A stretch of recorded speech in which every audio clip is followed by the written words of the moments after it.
You know what? I'm sick of using all these medieval weapons. I think it's time to leave the Dark Ages behind and modernize the lands between. And what is the key to modernization? It's guns. Today we're bringing Elden Ring into the 21st century by democratically electing myself as Elden Lord and enlightening its inhabitants about the wonders of the Industrial Revolution.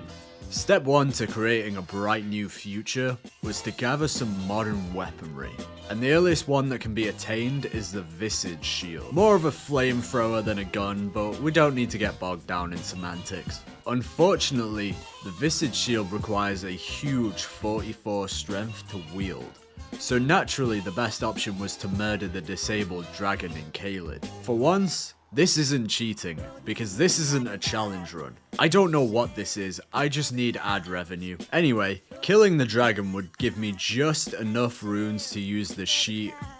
Oh, for fuck's sake. The next step in acquiring the flamethrower was to beat an easy boss fight.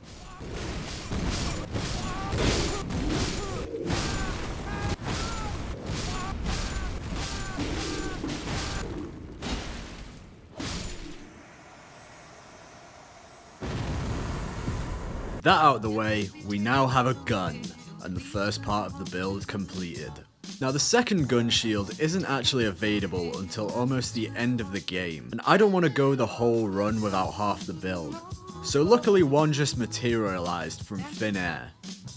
Don't question it. My intention from here was to head over to Stormvale and take on Margit. However, I found a blind girl by the side of the road who told me that the workers in her castle had unionized against their gracious employers.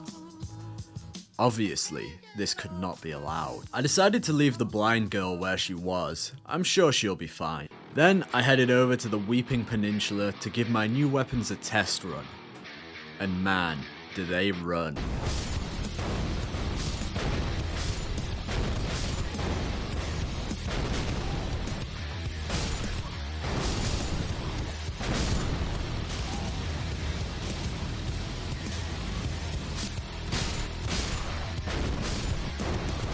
After blasting my way through the unions, I came face to face with their leader, Karl Marx.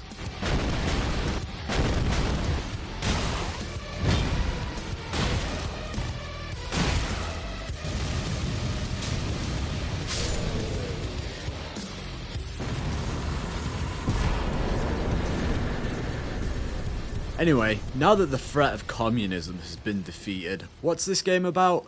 Oh yeah, that's right, becoming God. And ascending to godhood requires great runes. And acquiring great runes requires killing demigods. So I headed over to Stormvale to take a great rune from Godric the Incel. But before I could get to him, I had to get through Margit the Fell. And due to my lack of the blue stuff, I had to resort to bashing his toes for most of this fight. But after enough foot torture, the Fell Omen got fell, and I had access to Stormvale. Normally, I would take a shortcut through this place. However, the mere sight of Gostock filled me with bloodlust, and I forgot to open the gate before blasting him. This unfortunate loss of self-control would force me to go the long way around, and cross paths with the government drones. Birds aren't real, they're always watching. This path is also filled with airbending midgets, but fortunately, they were no match for the wonders of modern technology. From there, I found my way to Godric the Grafted, a man made up of a dozen different people stitched together. I wonder how many dicks he has. For some reason, he rudely refused to answer my question, so I blasted him back into his original parts. And with that, I'd added Stormvale to my property portfolio and could move on to Lernia of the Lakes. I've always wanted a lakefront property, and that looks like my property. On my way to the lakes, I came across a bald man named Fops, who seems nice enough. However, beggars can't be choosers. I also came across Shrimp Buddy. He seems like a really nice guy. I sure hope nothing bad happens to him. From there, I picked up the keys to my new lake house and went to make myself at home. However, the former tenants didn't seem too happy with their eviction. Something about, this is a school, and Education is important. Cringe, I know. So I decided to educate these magic users on the wonders of the Industrial Revolution and commit what we on Wall Street like to call a hostile takeover. After taking my complaints all the way to the top, I managed to get a meeting with the CEO of Magic herself, Renalia. Although she initially tried to ignore me, after crushing enough of her board members, I could begin our private meeting, which would involve lots of aggressive negotiation. But eventually we came to an agreement. After all that hard work, I figured I was due a break. And what better way to wind down and relax than a good old festival? The Radon Festival! To be exact. And I know exactly what you're thinking. Surround. How can a festival of war be relaxing? Well, let me show you. First, take a lift up to the Outless Plateau. Then, ride to Mount Gilmore. Kill a few demi-humans. And grab this wonder of modern engineering. Now, just the jar cannon alone won't make the festival relaxing, but that's where I bring in my secret weapon, outsourcing. You see, as a businessman, it's important to understand that you should never get your hands dirty unless it's absolutely necessary. And luckily, we have plenty of willing sacrifices. Now I'm sure some of you probably think it's unfair that they put themselves in danger whilst I reap the rewards. But don't worry, I'm a man of honor, and I will of course be paying them. In exposure. And with the headline act finished, and the wildlife of Limgrave eviscerated, I could get back on that grind set and head over to the big city. However, on my way over, I found a little village full of those evil jar enemies.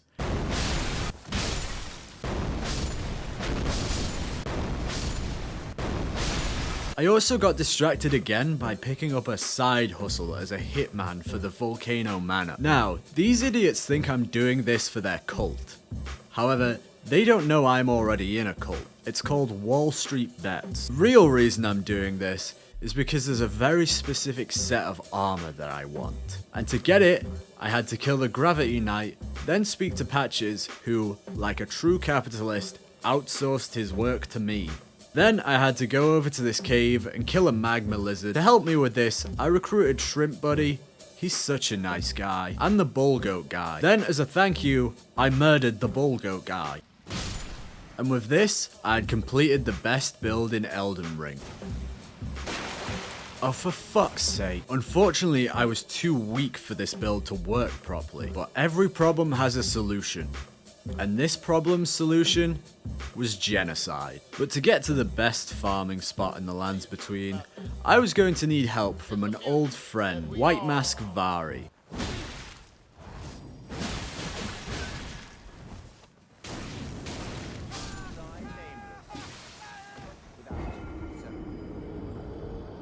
Forgot I shot him in the face. So I stopped by the Church of Vows and got cleansed of all my sins. Now a new man, I went back to Vari and killed a completely innocent man on my second attempt because the guy literally danced on my corpse the first time. As a reward, Vari gave me a pass to Margwyn's Funhouse. What I'm about to do may seem unforgivable, but you must understand, I need the runes more than the Albinaurics need their lives. Now with more sins than any god could ever forgive me for, I could finally complete the best build in Elden Ring. And now we were finally, actually for real this time, ready to take on the big city. Well, except for the fact that I obviously had to say hi to Shrimp Buddy first. He's just such a nice guy. I really hope nothing bad happens to him. Okay, for real this time, we're really going to the city now. Except the entrance is blocked by this guy. But since this was the best build in Elden Ring, and I'd hired the help of the Mimic, taking out the doorman was easy. And with that we were in Lindell, a lovely city with lots of property I could acquire and increase the rent by tenfold. But before beginning my corporate takeover, I went for a leisurely stroll through the Lindell sewers. for no particular reason. And whilst I was down there, I found an unfortunate soul who had been trapped here. He seemed like a really nice guy, so I decided to free him. I'm sure this decision will have no negative consequences. Now, anyway, what was I doing? Oh yeah, that's right, increasing the rent. To gain control of Lindell, I was going to have to kick out the current landlord, our old friend, Margit. Luckily, there were lots of willing volunteers to help me take over. Melina, and of course, the loathsome dung eater. See, I told you he was a nice guy. With their help and the mimics, Lindell was easily under new management, and I could now fight God. Oh, for fuck's sake. But it would take more than that to deter me from my ascension to godhood. So I headed over to the mountaintop of giants, where I was stopped by a man in a funny hat who told me there was something epic hidden underneath Lindell. So I did a minor obstacle course, and then found this.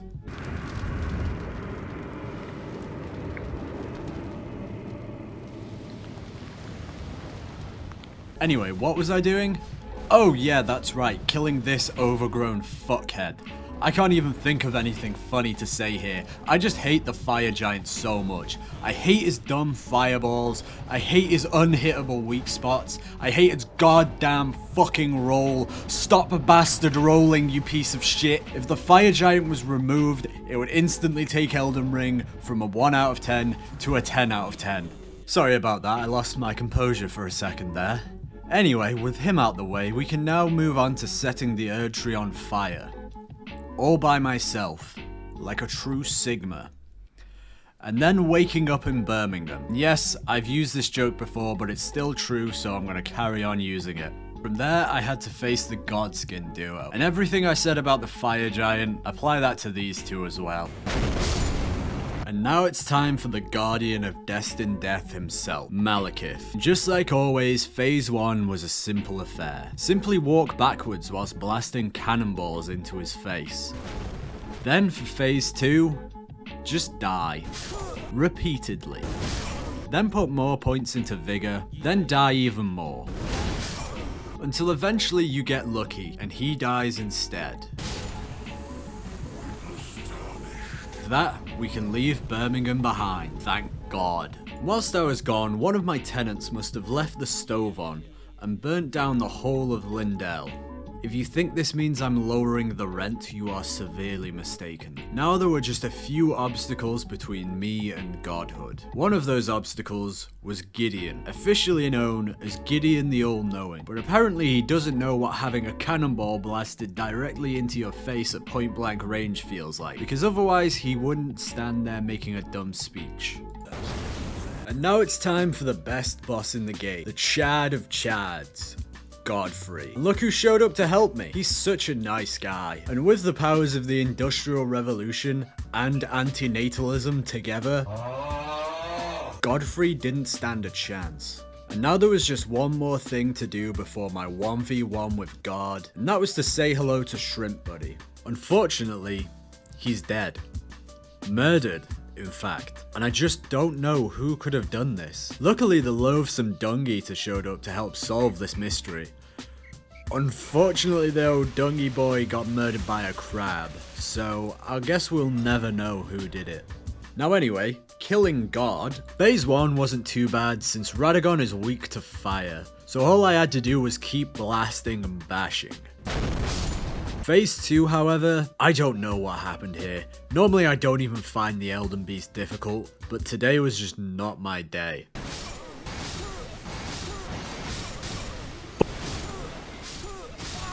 But if my time on Wall Street has taught me anything, it's that if you can't win, cheat. So I got knee deep in Albinoic blood one last time and pumped up my HP stocks as far as they could possibly go. And finally, the old god had been felled, and I could build a new capitalist utopia for everyone. There you have it, folks. Paradise.